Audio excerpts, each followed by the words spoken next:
Are you a network marketer that is struggling to get prospects to take a look at your presentation? You know, you're having a conversation with people, you feel like it's going well. They maybe even say, yeah, maybe I'll take a look, but you can just tell they're not really getting what you're saying, and they're probably not going to take a look. They may even lie. Did you take a look? Yeah. What was your favorite part? The beginning. Like, you're like, oh man, that's another one that didn't even take a look. So there's 3 areas that you can work on. Let's just dive straight into them to get more views of your presentation as a network marketer. Number 1, specificity. Okay, specificity always wins. This is how it was taught to me. I'll teach you the same way. Richard, my original marketing coach, said to me, he said, Richard, if you own like a stately home, right? You've got this amazing property, you've saved up for years, you've bought this property, you move in, it's got these beautiful antique doors. They're hundreds of years old, but some buffoon has layered them up with gloss paint. You can do something called door dipping. You can get somebody who's an expert to dip these doors in a chemical, and if they've mixed the solution to the correct concentration, and if they dip it for the correct time, only the paint will come off and the beautiful original wood will be exposed. But if they get it wrong, too long in the chemical or wrong mixture, they wreck the doors. So you look in the yellow pages, this is how long ago it was, you look in the yellow pages, Richard, you find 2 adverts for door dippers. The first advert says, we undertake all types of door dipping, we'll give you a free quote.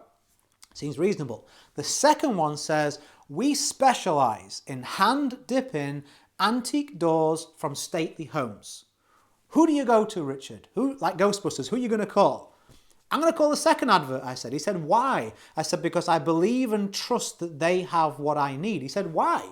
1 advert for 1 advert. I said, yeah, but they were specific with what they said. Exactly, said Richard. Specificity breeds trust and conversions. So that's the same thing I would say to you.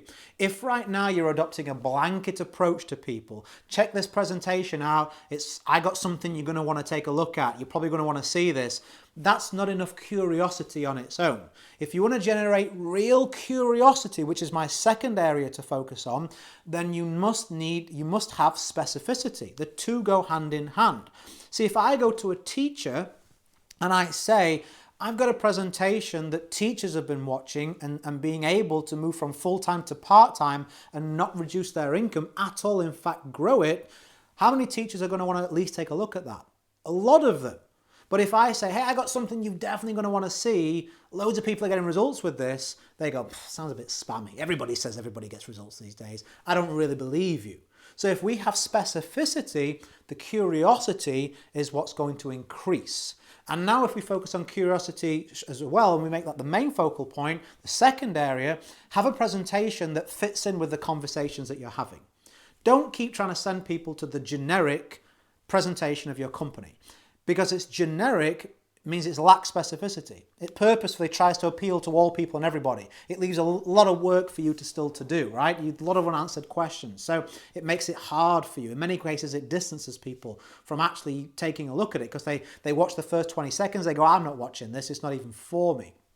So if you can have the title, How Teachers Can Do X, Y, Z, and you keep touching on the teacher subject and you have these specific inclusions in your presentation, you're going to get a lot more watchers of that presentation, just like you will if you're specific, because it raises their curiosity.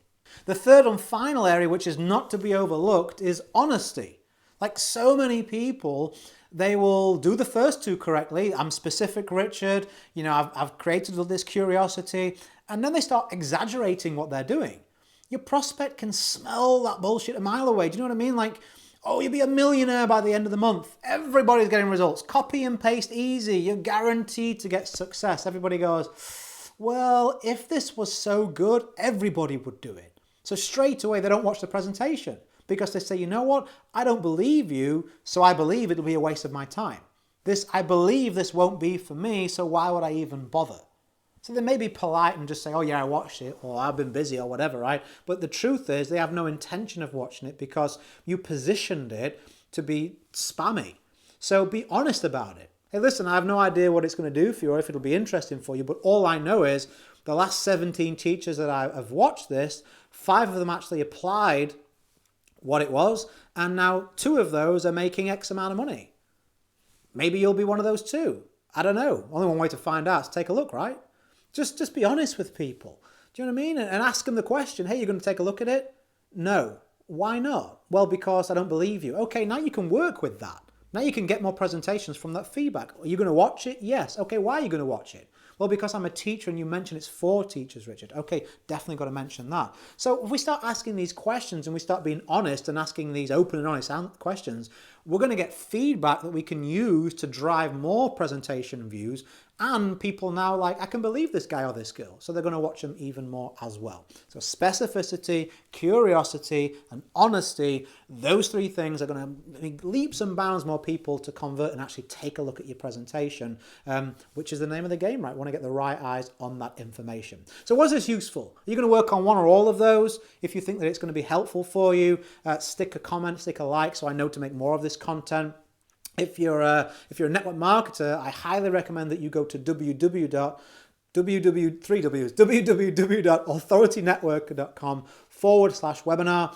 I'll teach you a whole bunch of stuff there about how I went from zero, no silver spoon, no special circumstances. It took me a couple of hours to do it, to over 700 people I recruited. So, it's worth watching if you want to do those numbers. As I always like to say, go create a day in a life that counts. Always have more desires than excuses. I'll see you on the next one if you're a subscriber. Bye for now.